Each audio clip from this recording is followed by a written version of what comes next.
Hello tout le monde, j'espère que vous allez bien. On se retrouve dans une nouvelle vidéo. Il y a plusieurs semaines, en mars, je suis partie en Thaïlande 2 semaines avec mon chéri et du coup je voulais vous faire une vidéo un peu récap de ces 2 semaines idylliques, vous raconter un petit peu comment ça s'est passé et surtout vous donner des tips si vous avez prévu de partir aussi en Thaïlande. C'est aussi pour moi l'occasion de revenir sur cette chaîne YouTube parce que je compte bien revenir plus régulièrement sur cette chaîne. Ce sera une chaîne principalement mode, comme toujours, ça ne changera pas, avec du coup des conseils pour glow up puis aussi beaucoup de tips pour la création de contenu. J'espère aussi à l'avenir pouvoir t'emmener avec moi dans plein de vlogs et dans plein d'events. Bon, la Thaïlande, par où commencer? J'ai partagé quand même pas mal de choses sur Instagram et je me suis dit que ce serait peut-être mieux de faire une vidéo, ce sera beaucoup plus complet. Vous avez l'air d'être pas mal à vouloir partir en Thaïlande à partir de la belle saison prochaine. Donc c'est parti, let's go, je te dis tout dans cette vidéo. Je vais organiser cette vidéo d'une manière plutôt simple. En fait, je vais répondre à des questions qui sont souvent posées, qui me sont souvent posées. Je te conseille de te faire un petit café, un thé, quelque chose pour regarder cette vidéo parce que je pense qu'elle sera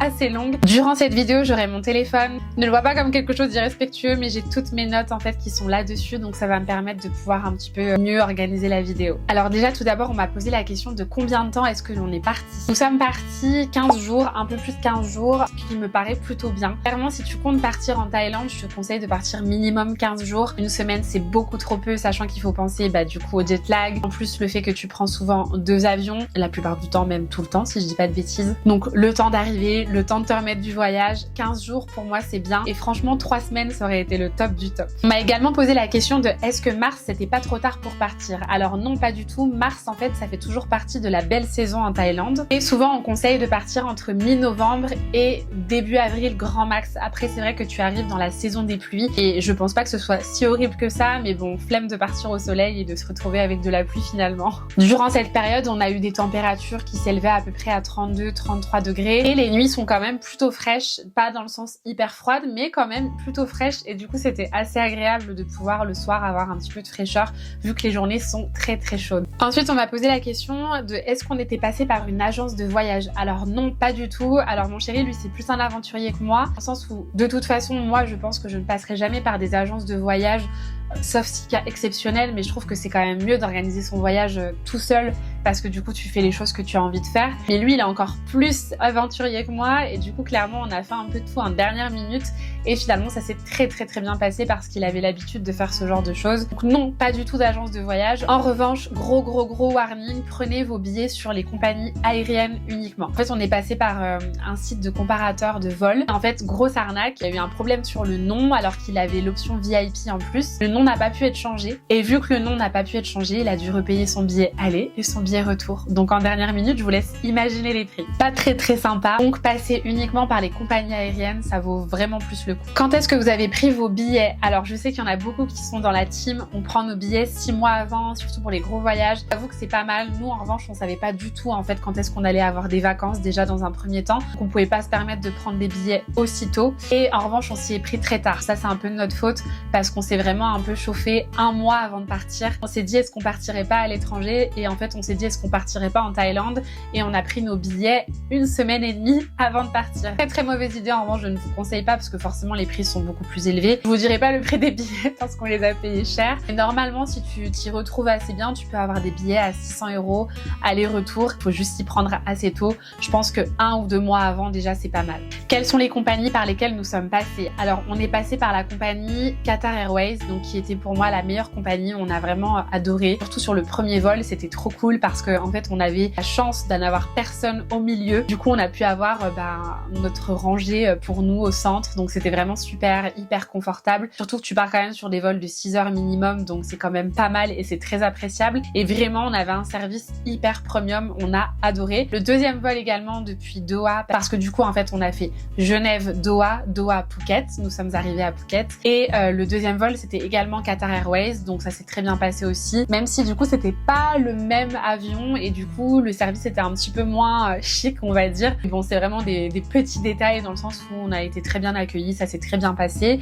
Donc Qatar Airways pour l'aller et pour le retour donc on est reparti en revanche cette fois-ci de Bangkok. Du coup on a fait Bangkok Pékin et ensuite on a fait Pékin Genève. Ne me demandez pas pourquoi, mais ça s'est passé comme ça. Et là, pour le coup, c'était tout autre chose. Mais bon, voilà, ça s'est quand même relativement bien passé. Est-ce qu'on a bougé dans toute la Thaïlande? Alors non, on n'a pas bougé dans toute la Thaïlande. C'était pas l'objectif de toute façon de faire toute la Thaïlande en 2 semaines. Le but, c'était de visiter, d'aller dans des endroits qui nous plaisent, d'apprendre à connaître ce pays qu'on ne connaissait pas et bien évidemment aussi de se reposer, de prendre du temps pour nous parce que voilà, c'est des vacances au soleil. On avait vraiment besoin et donc voilà, on n'a pas bougé dans toute la Thaïlande. En revanche, on a fait Phuket, je pense, de fond en comble. Vraiment, je pense qu'on connaît très bien Phuket désormais, même si on a énormément envie d'y retourner, mais bon, ça, on en parlera encore après. Du coup, on a fait, on va dire, une quinzaine de jours sur Phuket et on a fait les 2-3 derniers jours sur Bangkok. On a décidé de prendre l'avion retour en fait sur Bangkok pour du coup nous permettre de connaître un peu Bangkok parce que voilà, on va pas en Thaïlande tous les jours et on s'était dit que ça pourrait être bien de connaître la ville aussi. Et du coup, on a vraiment fait Phuket, on a fait l'île aussi de Koh Phi Phi. Et sinon, on est resté principalement sur Phuket et on a bougé dans tous les quartiers et on a adoré faire ça. Personnellement, j'avais un petit peu peur, j'avais des appréhensions, mais on y reviendra. Pourquoi la Thaïlande? Alors pour vous expliquer, déjà de sûr en ce début d'année, moi je voulais faire un gros voyage et mon chéri voulait également faire un gros voyage. Donc en fait on était raccord sur cette idée-là. Et moi j'avais prévu depuis très longtemps de partir potentiellement à Bali. Voilà, j'avais prévu depuis 1 an et quelques de partir à Bali. En tout cas, je voulais partir dans un voyage qui a du sens, trouver quelque chose qui me dépayse, pas aller dans une grande ville où la surconsommation elle est présente. J'avais besoin de quelque chose de différent, de me retrouver, d'aller dans un endroit où on ne me connaissait pas, où voilà, j'avais vraiment besoin de ça, de ce côté un peu différence pour pouvoir se retrouver et avec une culture qui est différente mais qui est une culture apaisée. Mon chéri lui avait vraiment envie de voyager aussi et cherchait vraiment aussi le dépaysement. Et ensuite la Thaïlande s'est proposée à nous et en fait finalement c'était un super compromis parce que voilà, c'était pas Bali, mais la Thaïlande nous plaisait à nous deux. On s'est dit, allez, let's go. On a regardé 2-3 vidéos. D'ailleurs, les vidéos de Monsieur Sucré et Chloé, j'adore parce que du coup, c'est un peu grâce à eux aussi que ça nous a donné envie d'y aller. Et en fait, coup de cœur et on regrette absolument pas ce voyage. Pour vous dire à tel point que là, si on pouvait poser des vacances en novembre, on repartirait peut-être en Thaïlande tellement on a adoré. Est-ce qu'on a fait des îles? Alors oui, on a fait l'île de Koh Phi Phi, qui est l'une des plus grandes îles à faire, on va dire. Et vraiment magnifique, sublime. De toute façon, dans cette vidéo, je pense que je vous mettrai des vidéos soit sur les côtés, soit carrément en grand plan. C'est vraiment magnifique. En revanche, on n'est pas resté longtemps, on n'a pas fait sur 2-3 jours, on a fait une excursion à la journée parce qu'en fait, on était tellement bien à Phuket. Je vais vous vendre Phuket dans le sens où on a vraiment adoré. Donc on était tellement bien qu'on s'est dit non, mais on peut pas quand même ne pas faire d'île. On avait vraiment envie de découvrir au moins une île. Donc on s'est dit qu'on allait faire une excursion d'une journée et on regrette pas. C'était sublime. Peut-être qu'une autre fois on y retournera et on ira sur plusieurs jours. Et en tout cas magnifique. Une autre île qu'on avait envie de faire mais du coup on n'a pas eu le temps donc on sait qu'on y retournera parce qu'on veut absolument la faire. C'est l'île de Koh Samui qui apparemment est sublime également mais je ne peux pas vous la recommander parce qu'on ne l'a pas faite. Et vraiment l'île de Koh Phi Phi c'est des plages à perte de vue, du sable blanc, l'eau elle est turquoise, on a l'impression que c'est un film. Et d'ailleurs vous visitez pas mal de petites îles en fait dont il y a l'île des singes, donc Monkey Beach, vous avez la plage aussi où il y a eu le film avec Leonardo DiCaprio. En revanche c'est très touristique donc ça c'est vrai qu'il y a qu'on voit sur les réseaux sociaux donc avec les magnifiques paysages où on a l'impression qu'il y a personne et en fait au bout d'un moment vous vous rendez compte qu'il y a beaucoup de monde par exemple en fin d'après-midi. Ensuite j'ai une question, donc qu'est-ce que tu as préféré, est-ce que tu as le moins aimé? Alors ce que j'ai préféré c'est global, l'ambiance globale, tellement de choses en fait, j'ai aimé tellement de choses et il y a peu de choses que j'ai pas aimé. J'ai énormément aimé l'accueil des Thaïlandais. Voilà, ce sont des gens qui sont hyper respectueux, toujours souriants et en fait on sent qu'ils font les choses avec le cœur. Vraiment un respect énorme qui est sûrement lié à leur culture et à leur religion. Voilà, vous vous sentez accueillis, peu importe d'où vous venez, de quelle origine vous êtes. En fait, si vous vous comportez bien et que vous avez un peu les codes de chez eux, dès qu'on va dans un pays qui est différent, qui a des cultures différentes, moi je conseille toujours de toute façon de s'adapter aux cultures du pays où on va en fait et c'est la base. Ça me paraît logique. Et dès qu'en fait on respecte les gens nous respectent et franchement un accueil incroyable, chaleureux, super drôle. J'ai adoré également les paysages, le dépaysement en fait constant d'un quartier à l'autre de Phuket, totalement différent. Et bien les plages, forcément il y a des plages sauvages, il y a des plages un petit peu plus touristiques mais Dans l'ensemble, c'est sublime. Cet esprit un peu hors du temps. Voilà, alors ça, je pense que ça le fait dans pas mal de pays. Quand je suis partie au Brésil, ça m'avait fait la même chose. Et c'est cet aspect un peu tranquillité d'esprit, tranquillité de vie. Voilà, c'est pas les pays les plus riches, mais c'est les pays où les gens sont les plus heureux, où il y a ce côté un peu, on vit avec ce qu'on a, on vit au rythme de la nature et en fait on fait pas l'inverse. Du coup il n'y a pas ce truc de surconsommation, on est pressé par le temps, il faut qu'on fasse de l'argent. C'est beaucoup plus temporisé par rapport à la nature, par rapport à comment les gens vivent, les saisons, etc. Du coup c'est tellement relaxant, c'est tellement apaisant. Vous pouvez pas en fait aller en Thaïlande et vous sentir stressé. C'est pas un endroit, en tout cas à Phuket, vous pouvez pas vous sentir oppressé.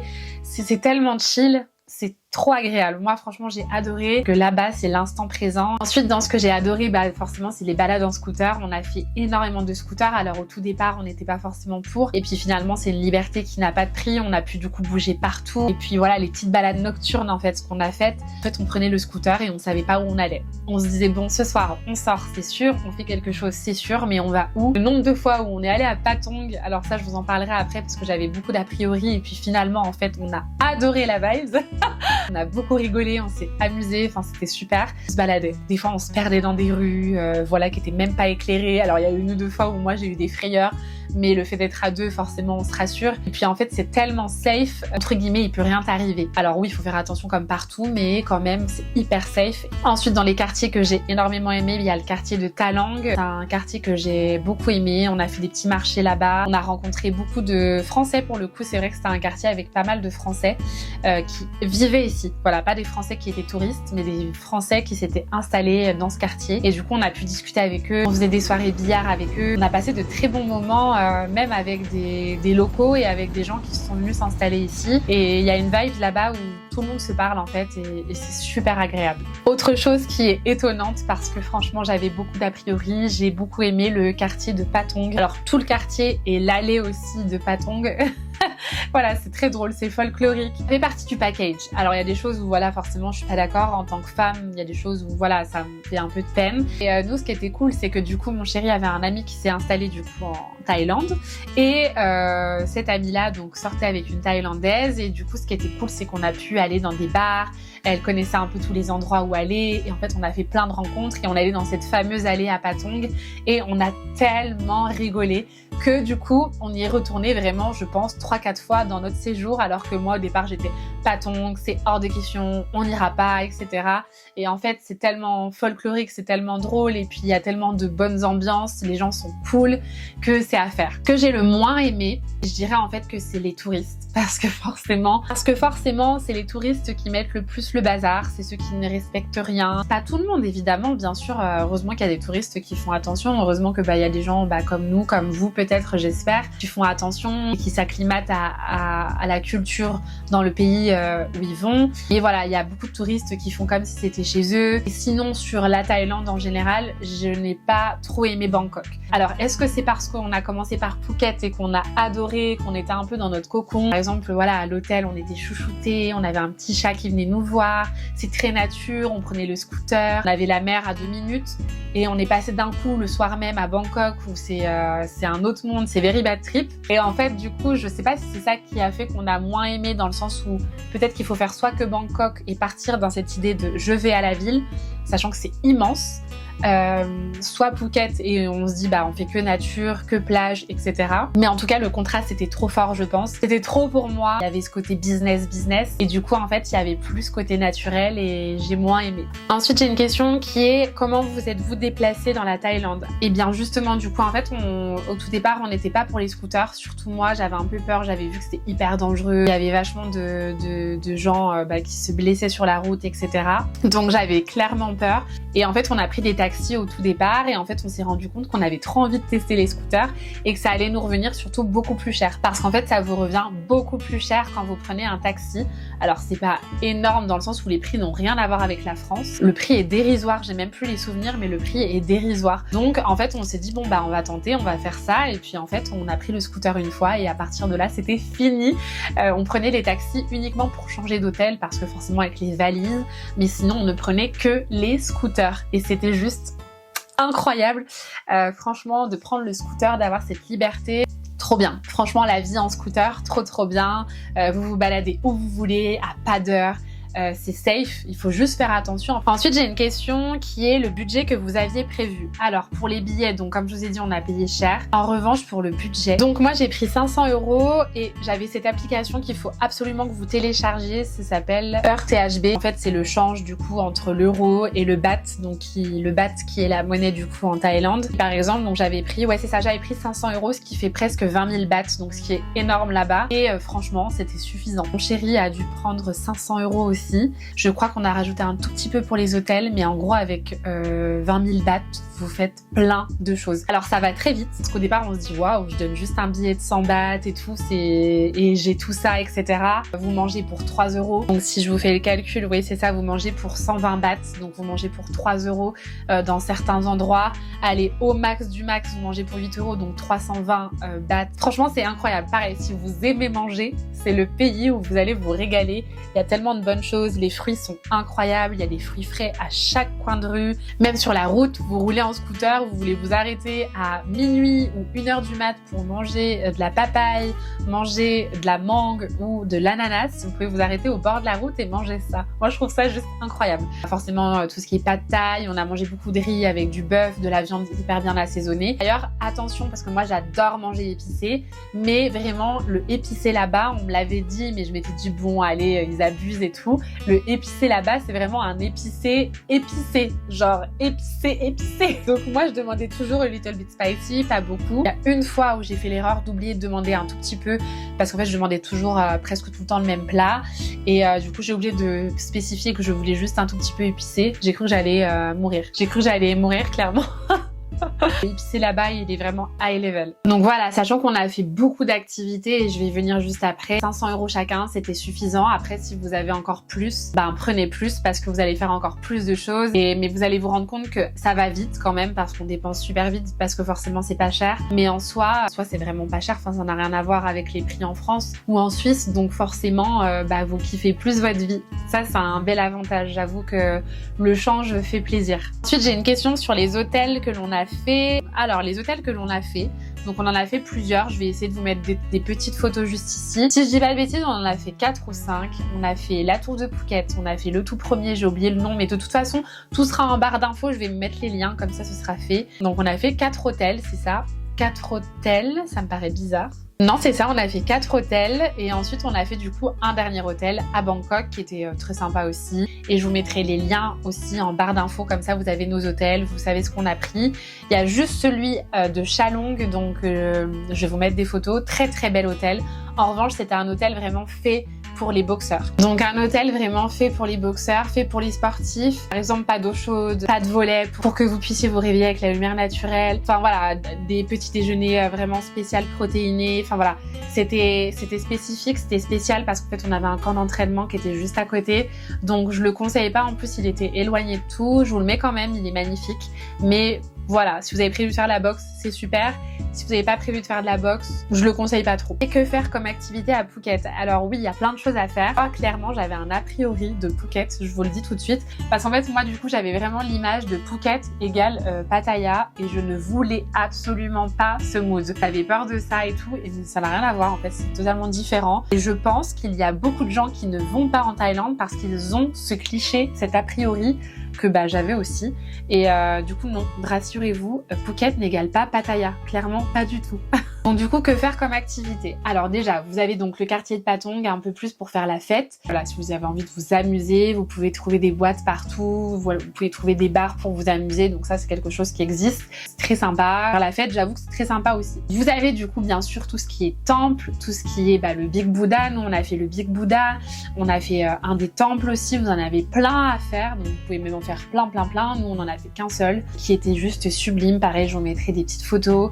Vous aviez des moines du coup qui étaient sculptés avec des feuilles d'or, enfin c'était sublime. Voilà, pareil, là on vous demande d'être hyper respectueux, d'enlever vos chaussures, enfin voilà, des choses normales, mais je préfère préciser aussi de venir en tenue adéquate, c'est-à-dire pareil pour Big Buddha. Donc nous on a fait tout sur la même journée parce qu'on s'est dit de toute façon c'est 2 lieux où on aura besoin d'être habillé, d'être couvert. Donc voilà, on a fait tout dans la même journée, c'était très bien. D'abord le temple et ensuite Big Buddha, magnifique. Et on a beaucoup aimé. D'ailleurs à Big Buddha, on a eu la chance de faire une séance de yoga relaxation, méditation. C'était juste trop bien. Donc on était tout en haut de Phuket, vers le Big Buddha, et on a fait une séance avec quelqu'un qui nous a appris du coup à faire de la méditation de pleine conscience. Et c'était juste un moment top et hors du temps. Comme autre activité, bien sûr, vous avez les plages. Si vous voulez faire du jet ski, vous pouvez. Vous voulez faire du bateau, du parapente, vous avez plein de choses à faire. En fait, ça c'est comme partout. Comme à chaque fois que vous avez de la mer, en fait, vous pouvez faire ce genre de choses. En activité, vous avez les excursions comme toutes les îles. Vous pouvez aller faire donc les îles.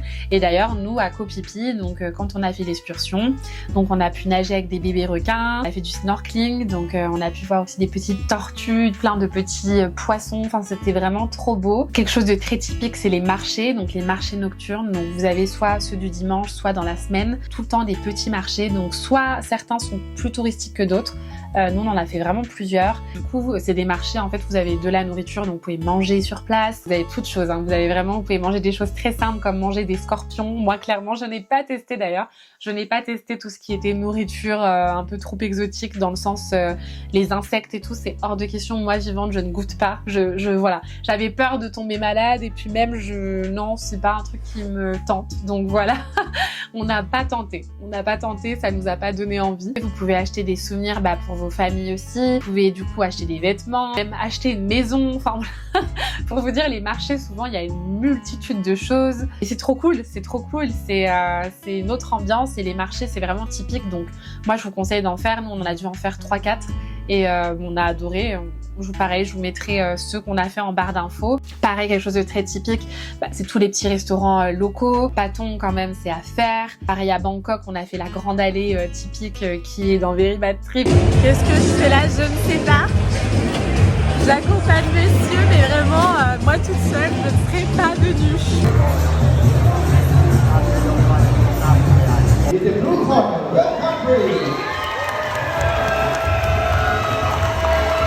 Autre activité qu'on a faite, nous, c'est d'aller voir les éléphants. Donc on est allé dans un sanctuaire pour éléphants. Bien sûr, bien faire attention, parce qu'il y en a plein qui s'appellent sanctuaire pour les éléphants, mais en fait qui sont pas du tout éthiques et en fait qui vont juste mettre ce nom pour que vous puissiez y aller. Mais nous, le but, moi j'avais vraiment pas envie de monter sur des éléphants, de voir des bébés éléphantaux qui sont séparés de leur maman. J'avais vraiment envie de faire attention sur ce point-là, parce que je trouve que c'est la moindre des choses. C'est pas compliqué, on a pris soin d'eux, on leur a donné à manger, on les a lavés, et franchement moi j'ai trop aimé. Super expérience, et ça c'est vraiment hyper émouvant, c'est trop touchant, c'est un beau moment, et voilà, moi je vous conseille de faire ça. Et ensuite, en dernière question, est-ce que tu recommandes la Thaïlande et pour qui? Je recommande la Thaïlande, mais x100. Je recommande Phuket x100 à tous ceux qui ont envie de dépaysement, qui ont envie de vivre des expériences inédites et qui ont envie de se retrouver eux-mêmes, parce que je trouve que c'est un voyage qui a vraiment du sens si vous le faites bien. Un voyage où ça remet un peu les idées en place, on se rend compte de qu'est-ce qu'on a envie de faire de nos vies, qu'est-ce qu'on a envie de vivre plus au quotidien. Est-ce qu'un rythme de vie peut-être un petit peu plus lent, plus slow, ça pourrait nous aller? Moi je conseille à tout le monde, franchement, je trouve que c'est une magnifique expérience. Alors il faut aimer la chaleur, il faut aimer les gens, voilà, il faut aimer s'ouvrir à d'autres cultures, il faut avoir envie de tester de nouvelles choses, il faut avoir envie de sortir de sa zone de confort. Et si vous aimez le combo de tout ça, vous pouvez que aimer, franchement c'est juste une expérience incroyable. Donc voilà, cette vidéo est terminée, j'espère que ça t'aura plu et que ça t'aura aidé peut-être dans ton cheminement de est-ce que je vais en Thaïlande ou pas. Si t'as envie de me rejoindre sur cette chaîne, je te laisse t'abonner, et puis je te dis à très vite. Ciao!